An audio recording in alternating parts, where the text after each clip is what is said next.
What's up, TikTok? This is Dan from Planet Retro Video Games, and this is going to be a slightly different video. It's going to be more educational. I always get asked by people in the community, how do I pack a box? I sold an item.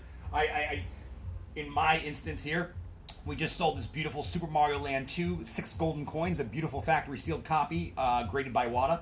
Well, how do I get this to look like this when it gets to its destination? Well, follow me along, and I'll show you.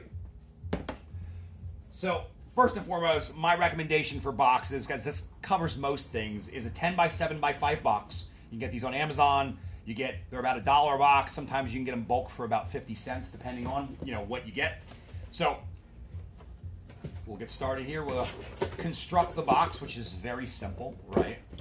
Get strong tape. Get strong packing tape. Do not get Scotch tape.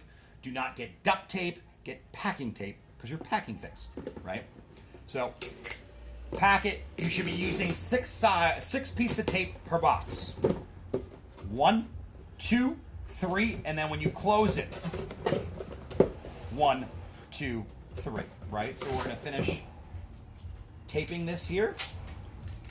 And if you want to avoid using too much tape, just kind of go like this as your virtual ruler, right? And then you go like that, and you'll get perfect just about every time. Now, obviously we're not going to tape the top because we need to put the game in there first, right? So what do I pad this with? My recommendation is you get these kind of sheets of packing paper. You can also get these on Amazon. You can get a 10-pound thing. I think it's like 25 bucks or something like that, right? So, well, how do I use it? Simple. Crumble it. Right? Crumble it like that. Well, it's not enough. It doesn't fill the whole bottom, right? Because you want to have a cushion. You got to remember, when this moves, in transport, it's going to kind of, the item inside is going to shift around, right? So, get another one. All right, so now you have a pretty cushy bottom, right? Well, what do I do with my item? Now, this is a very expensive item, so we want to make sure it's taken care of properly. So I'm literally going to waste, hopefully I didn't test this, we're going to see if this works. Like a glove, right? So I'm going to use an actual bubble mailer. This is 8.5 by 12 to be specific. And use this as kind of my guard for the item. So now I have it in here. It's, never, ever, ever send an item like this just like this. It will get destroyed because there's acrylic here, and when this gets thrown around and dropped by, the mail clerk or somebody in one of the warehouses at the depots, it will get destroyed. So this is why you're putting this inside of a box, right? So now, hopefully if all goes well here. Okay, so now it's in here like this. And now I just lost my paper, but check this out. So now it's like this. Now what do we do? So I will pick up my paper, put some more packing paper in here. Again, you want to make this as secure as possible. Your goal at the end of this is to hope that this item inside doesn't move. You don't want it to move, and you want to make sure it's secure. And again, pack well. So we get another piece of paper. We still didn't use enough, right? And what I'm also going to do to kind of, I'm going to put some under this. So I'm actually going to kind of shift underneath here, right? And even if it enlarges the box, kind of changes the actual dimensions a little bit, that's okay. It doesn't matter.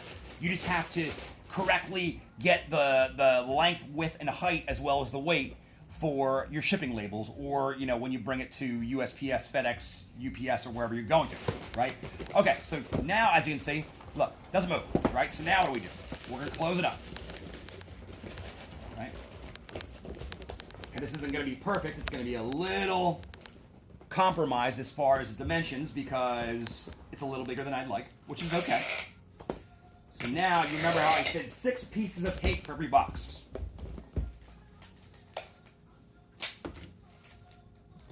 And also another pro tip is when you finish this, if I can do this in kind of a slick way, you want to write fragile all over this box. So you have a stamp, it does the same thing with fragile, whatever. The reason for that is because, although, yes, it could encourage spiteful people to potentially throw it, most people are good. So when they see fragile, they're going to be like, okay, you guys should put it down like this, not go like this, right? So let me see if I can find yeah, perfect. So now just get a Sharpie, right? Real simple.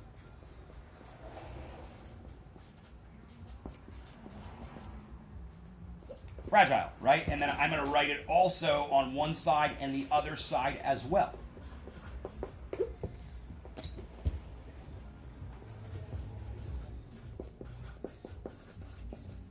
I'm not going to show you the label or anything in this video, but that, now look, does it move? It could literally, you could punch it. It's going to last a beating because not only is there padding on the sides, the top, and the bottom, but the game itself is also kind of enclosed in a bubble mailer. So, again, this is how you pack a box. If you have any questions about packing, you can contact me at any time. Again, I'm Dan at Planet Retro Video Games. Thank you for watching this video.